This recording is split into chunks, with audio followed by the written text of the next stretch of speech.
तर नमस्कार, मी आहे सुमित. आपले सर्वांचे स्वागत करतो SNJB COE पॉडकास्टमध्ये. फर्स्ट इयर MBAची ॲडमिशन प्रोसेस समजून घेण्याकरता आज आपल्यासोबत आहेत doctor Manoj Berkeley. Next point आहे आपला merit list and the ranking related. तर MBA मेरिट लिस्ट कशी तयार होते? कारण रजिस्ट्रेशन झाल्यानंतरचा पुढचा टप्पा जो आहे तो आपण सांगितला होता की काय प्रोव्हिजनल मेरिट लागतं आणि फायनल मेरिट बरोबर लागतं. तर हा जो स्कोर आहे, तर हा कशा पद्धतीने तो फायनलाइज होतो किंवा मेरिट लिस्ट कशा पद्धतीने लागते? मेरिट लिस्ट ही मेनली आपलं जे सीईटीचे पर्सेंटाईल असतात हं. तेच कन्सिडर केले जातात. बरं. सीईटीचे पर्सेंटाईल नुसार त्यांचा गुणवत्ता यादी किंवा मेरिट लिस्ट हं. आपण म्हणतो त्यानुसार ती जनरेट होते.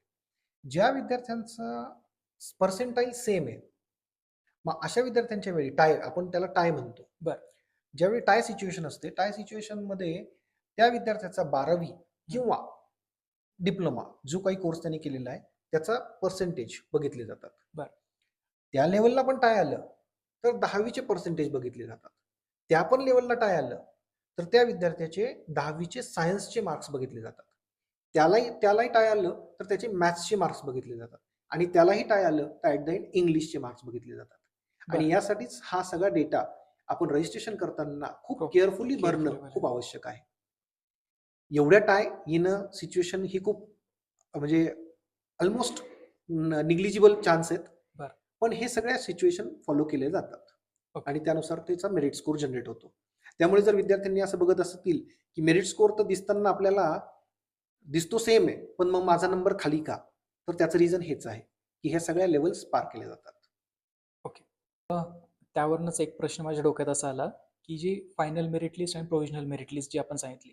तर हो. फायनल जर जी मेरिट लिस्ट असणार आहे, त्या मेरिट लिस्टनुसार मला काही स्ट्रॅटेजी बनवता येते का कॉलेज चूज करताना? नक्कीच. ही फायनल मेरिट लिस्ट त्यासाठीच असते, की आपण आपली रँकिंग बघून हं.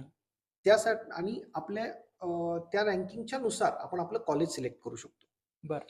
दरवर्षी government cut off list generate करत असते. हं. म्हणजे मागच्या वर्षी कुठल्या कॉलेजला किती कट ऑफ होता, हे सगळं लिस्ट आपल्याला अवेलेबल असते DTEच्या वेबसाईटवर. बरं. ह्या लिस्ट बघून आपण आपली चॉईसनुसार समजा मला XYZ कॉलेज घ्यायचं आहे, तर मागच्या वर्षी त्याचा कट ऑफ किती होता आणि आज माझा मेरिट लिस्टचा नंबर काय आहे, तर माझा किती चान्स आहे त्या कॉलेजला लागण्याचा, नंबर लागण्याचा. बरं. हे मला अंदाज येतो आणि या अंदाजानुसार मी माझी चॉईस लिस्ट तयार करू शकतो, जी मला कॅपच्या ऑप्शन फॉर्ममध्ये भरायची आहे. बरं. तर तो मेरिट लिस्ट हा कॅप ऑप्शन फॉर्मची लिस्ट तयार करण्याकरता खूप इम्पॉर्टंट आहे. अच्छा. म्हणजे त्याच्यावर मी स्ट्रॅटेजी ठरवू शकतो, हो, की कोणतं कॉलेज मला लागू शकतं किंवा काय? बरोबर आहे. ओके. आणि हे जे जेवढे पण कट ऑफ आहेत मागच्या वर्षाचे किंवा त्याच्या आधीचे, हे मला कोणत्या वेबसाईटवर भेटतील?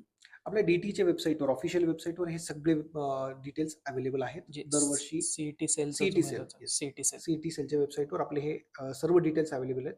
सर्व कट ऑफ्स, प्रत्येक कॉलेजचे cut offs, even CAP round wise cut offs available असतात. बरं. त्या ठिकाणी आपण हे बघू शकतो, की माझा नंबर कुठल्या कॉलेजला लागू शकतो. त्यानुसार मी माझी चॉईस कोड ठरवतो.